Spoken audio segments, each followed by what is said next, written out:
Димитар Ковачевски има 4 дена да се вразуми и да прифати лидерска средба за предвремени парламентарни избори, порачува лидерот на опозицијата Христијан Мицкоски. Вели дека тие како Народна партија го слушаат гласот на граѓаните, а најголем дел од нив бараат заминување на СДСМ од Илинденска.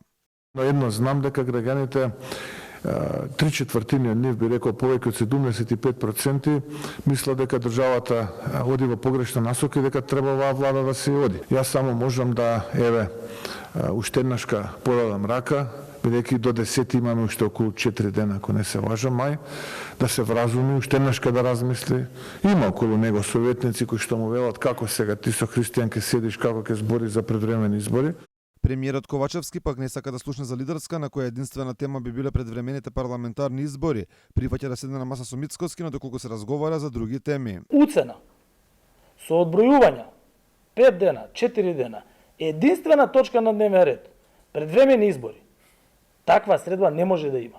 Затоа зашто не може да биде единствена точка предвремени избори. Владата има зголемена парламентарна поддршка во собранието, визави претходната влада, бидејќи сега имаме 64 пратеника поддршка, дополнително уште една партија која што се придружи на коалицијата и не постојат никакви ограничувања за носење на потребните одлуки за граѓаните.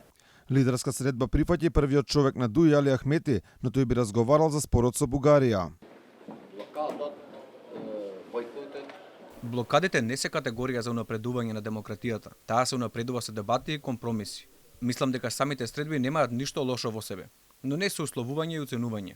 Сепак, за одредени важни теми што имаат за цел унапредување на домашните политики, може да има вакви средби.